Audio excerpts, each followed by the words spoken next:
Hey guys, Paul Rudd here. Welcome back to the Baseball Dad Show. On this episode, we are going to tackle a topic that I have tried to book 3 experts to come on and talk about. All 3 of them agreed to do the interview, and all 3 of them backed out when it came time to do the interview.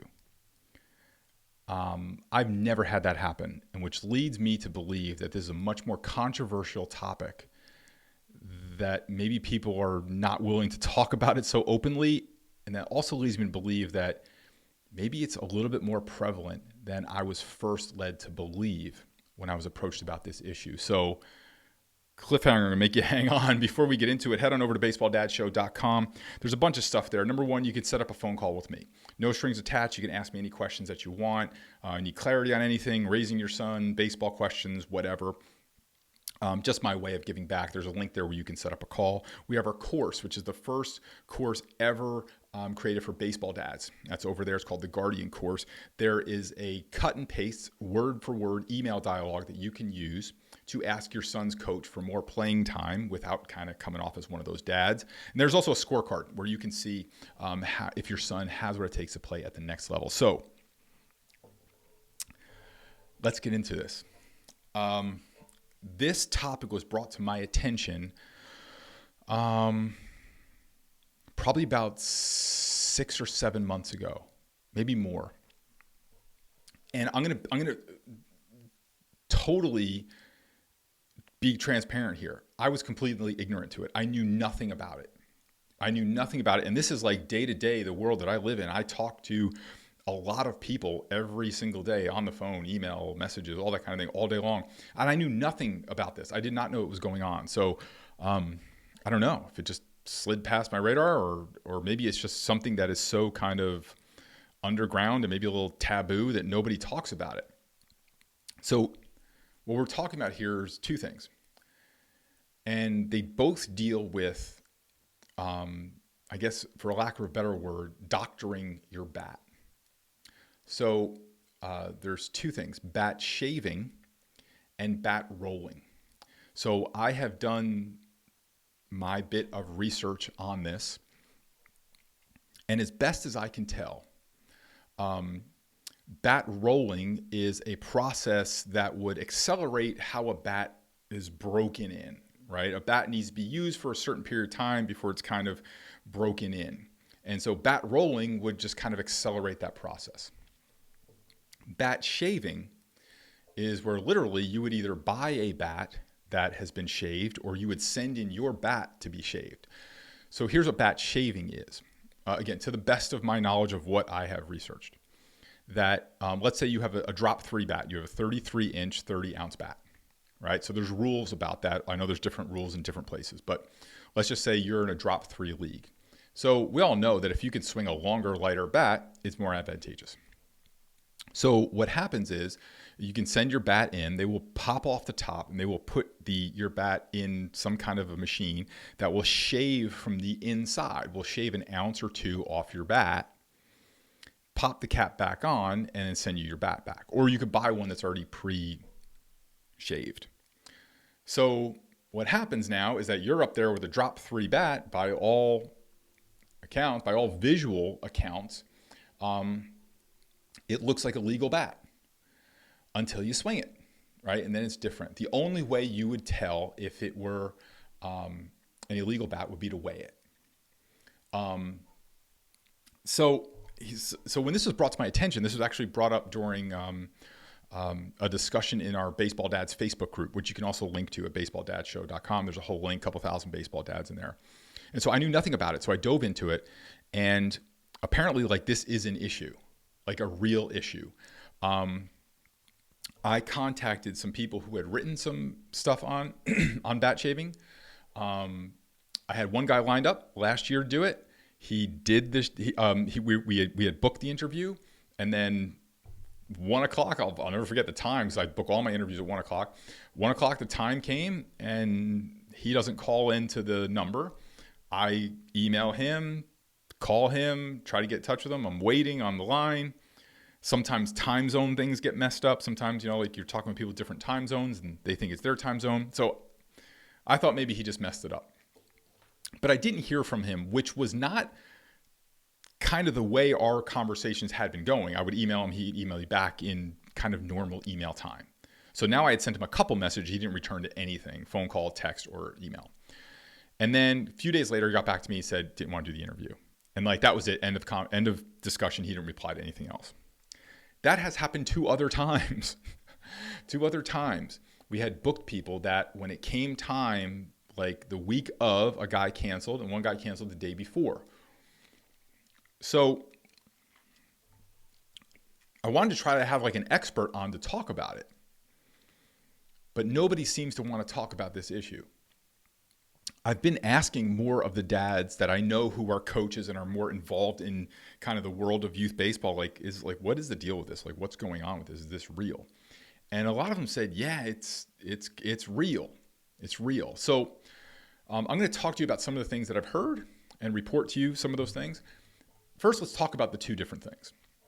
So bat rolling, as I understand it, it just kind of accelerates the state that the bat would eventually get in, right? So if there was a bat that was like naturally used over time and kind of broken in, there's bats in the bat rack. A naturally broken in bat would be there next to a rolled bat. So I don't. To me, I don't feel like that's cheating. I feel like that's like breaking in your glove or breaking in your cleats or anything else. Like it's not like the bat will not eventually get to that state naturally. So I don't know. I don't see that. If you have a different opinion or you have different ideas about it, certainly please bring it to my attention and we'll address it here. But as I have researched it and I have talked and discussed with it, I don't see anything wrong with that. Now, bat shaving, on the other hand, is that's one of those where I'm like, are there really people in the world? Are there really people in the world that run a business and have equipment and have machinery designed to doctor youth baseball bats? Like, here's kind of how my mind works on things like this. If there's like one crazy person, I kind of get it. There's a crazy person that goes out in the world and does something crazy and like Lee Harvey Oswald or whatever, I kind of understand that. I kind of get it. What really troubles me is when there are groups of people that get together and do something that is so clearly wrong that nobody kind of goes, hey, maybe this isn't really safe. These bats are being used by kids. And like they put these rules in for a reason because the balls were being hit too hard and the kids like couldn't react to the balls and it was dangerous for the kids. They might get hurt or really could get hurt really bad. Like maybe we shouldn't do this. Like nobody in these companies are speaking up. And this is not just like some guy with a machine. This is machinery that's not like you have to know how to use it. It's expensive. This is not like an easy setup. It's not like you could buy this for like $200 on Amazon and start shaving down bats. This takes a little bit more than that. So it's very disturbing to me to think that there is actually... Now, here's what's also disturbing. Google bat shaving. Google bat shaving. There are people advertising, like there's banner ads advertising bat shaving services. Now, they put a little thing in there. They put a little wink, wink. These are home run derby bats. Like wink, wink. They're home run derby bats. Only to be used during home run derby. Right. Now, what bothers me further is that I don't know many 13 and under kids that have the purchasing power to buy a $300 shaved bat from one of these websites. Maybe I'm wrong. But I don't know. I guarantee you that my 13-year-old, when he's 13, will not have that type of purchasing power. So these are bought by parents that are buying these bats for their team or for their kids with wink, wink. It's a home run derby bat. And so it's disturbing to me it's just very disturbing to me that there's like groups of people who, even if it's 2 or 3 people that are organizing these companies that shave down bats, that there's equipment made for it, that they actually advertise like in Google, that they put this little disclaimer like wink, wink, it's a home run derby bat. And then there's people actually willing to buy them. So now this creates another question. Like, is this the problem, or is the problem the stakes are so high in the game now that people have to resort to cheating? It's a chicken or the egg thing. I don't know. But what I do know is that if people are cheating at a level like this, that's not like an individual taking amphetamines or steroids, right? Individuals doing this. It leads me to believe that this is just a symptom of a system that is really broken, that is putting so much pressure on our young men to perform and to win, and putting pressure on our coaches, because now the dollar amounts invested, the time amount, the travel amount, the family sacrifice of time invested is so much that we have to win games that there are companies designed to make illegal bats to help us do that. It's both very disturbing. So the fathers that I've spoken to, and the coaches that I've spoken to that have seen this, they basically say, like, obviously there's a few things to look out for. The first thing is every kid on the team using the same bat, or 1 or 2 bats. So be very mindful of that. So if they know there's a drop 4 or drop 5 bat masquerading as a drop 3, and you see every kid using that bat, that's probably a good indication that there's something funny with that bat. The second thing, that there's definitely a sound difference. And I have heard this. There's videos out there, and I've definitely heard it. There definitely is a sound. I've not heard one in person yet, but like, it's just one of those things. Like, it's hard to describe it. You'll just know when you hear something different. So what I would suggest, that like, if you hear a sound that doesn't sound like it's a sound off a normal bat, I would take a look at that bat. And then obviously the things to do are to report it to the umpire. And some dads have said there's a weight. There's what do you call it? Like fishing weights that you can put these bats to. And there's even a product that you can actually weigh the bat, that you can carry it. So like, if there was a bat in question, you could bring that to the attention of the umpire and say, hey, look, this whole team is using this one bat, or this bat makes a sound that doesn't sound right to me. And I read some stuff on the internet, or I saw this podcast about bat shaving. I'd like to see if we could measure those bats to see if they're illegal bats. And by the way, here we've got a scale. Now, the umpire has to know about this, right? The umpire has to take action on it. But here's what I would say to you. If you think that there is an illegal bat being used against you or your team, if you are a parent listening to this, I would alert your coach. I would probably send him this podcast if they're not aware of it. I'd imagine that a lot of people are not aware of it.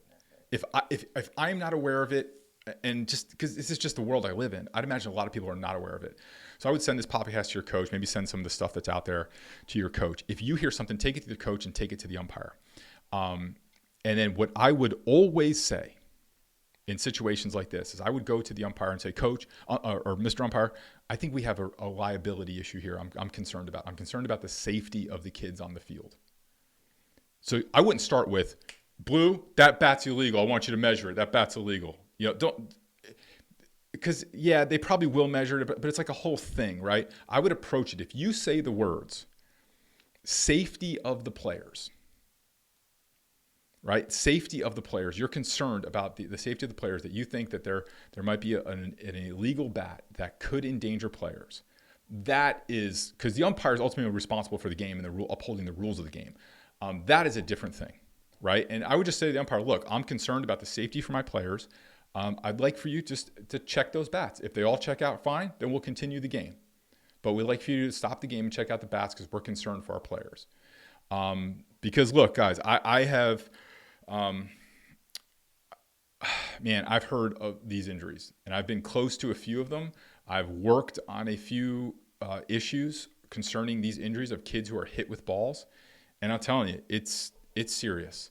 And I hope the people that are shaving these bats watch this video or listen to this podcast. And quite honestly, if you are shaving illegal bats for a drop 3, you should burn in hell, because you're putting a dangerous product onto a field that could hurt a kid, and I think you should burn in hell.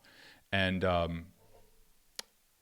I just tell you, if you think for any second that there's an illegal bat in the game, you should address it fast, and get that bat out of the game. Because I'm telling you, like I said, I've been around some of these injuries, and they're just horrific, and in a lot of cases, they're very, very serious. That if a kid is hit the wrong way in the wrong spot, it can be really damaging, and really in some cases a very long-term situation of just devastating injury. So again, do your own due diligence on this. Again, the bat rolling thing, I don't know. I mean, unless somebody brings something to me that says, no, this is bad, I don't see an issue with it. The bat shaving is absolutely horrific and disturbing. And we should do anything and everything that we can to put these companies out of business. So if you have anything on that for me, send it to 567pitcher@gmail.com, and I will take a look at it. And as always, go to baseballdadshow.com. You can link to everything we spoke about earlier on that page. So thank you guys. Love you guys. Thank you for listening. Thank you for watching if you're watching on YouTube. And I'll see you guys back here next week. Thanks.